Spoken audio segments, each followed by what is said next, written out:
9,000 కోట్ల అప్పుకు మీరు ఏమేమి ఇచ్చినారండి? ఏమేమి ఇచ్చారంటే 1,91,000 ఖనిజ సంపద ఇచ్చినారు.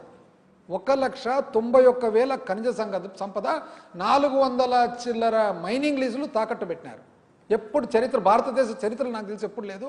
ఏం చేసినాల్సిన డైరెక్ట్ డెబిట్ మెకానిజం అంటే మీరంటూ ఈ అప్పు కట్టకుంటే మన ఆర్బీఐలో రాష్ట్ర అకౌంట్ ఏదైతే ఉంటుందో మిమ్మల్ని అడగకుండా మైనస్ అయిపోతుంది. ఇది ఒక మాటలో చెప్పాలంటే సింపుల్గా ఎవరన్నా ఒక మోటార్ సైకిల్ అప్పు తీసుకుంటాం, మనం చెక్కులు ముందరనే ఇచ్చేసినట్లు, నువ్వు కట్టినా కట్టకున్నా అది వెళ్ళిపోతుంటుంది అంతే. ఇంకా అది డైరెక్ట్ డెబిట్ మెకానిజం. ఇంతవరకు చరిత్రలో ఏ రాష్ట్రం, మేము లాస్ట్ టైము మరి ఆర్థిక శాఖ మంత్రి కేశవ్ గారు చాలా గట్టిగా మాట్లాడితే మేము చెప్పినాం, అంత గట్టిగా మేము మాట్లాడలేమండి, మాకు అంత గట్టి మాటలు రావు, పొరలాడినాడు, దొల్లినాడు, ఇట్లాంటి భాష మాకు రాదు.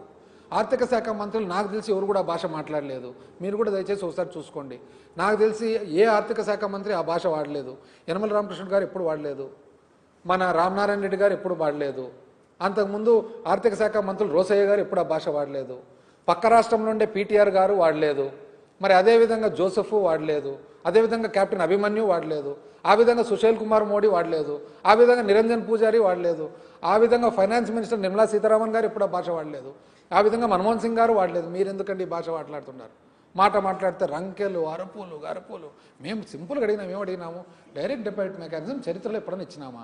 ఇట్లా మీరే డబ్బులు మైనస్ చేసుకునే దానికి ఇచ్చినామంటే అది చెప్పరు. కానీ గట్టిగా అరిసి మాకంత తెలివి ఉందా, తెలివి లేదా?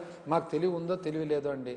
సామాన్య మానవుని చూసుకోవాలనే తపన అయితే ఉంది, సామాన్య మానవునికి ఆరోగ్యం చూసుకోవాలనే తపన ఉంది, సామాన్య మానవునికి విద్య ఇవ్వాలా, చదివేయాలనే తపన ఉంది, సామాన్య రైతుకు సమయానికి ఆదుకోవాలనే తపన ఉంది, సామాన్య మానవునికి కావాల్సిన మినిమం వసతులు ఇవ్వాలనే తపన ఉంది. మాకు తెలివి, మీ అంత తెలివి లేదు కాబట్టి మొక్కజొన్న రోడ్ల మీద పడింది. ఇప్పుడు ఏం చెప్తున్నారండి? ఇది కాక ఒక్క రోజనండి నిజం చెప్పాలంటే, ఒక్కరోజు మేము ఇచ్చినాం. ఎన్ని ఇచ్చినామండి? ఎన్ని ఇచ్చినట్టు ఇవన్నీ?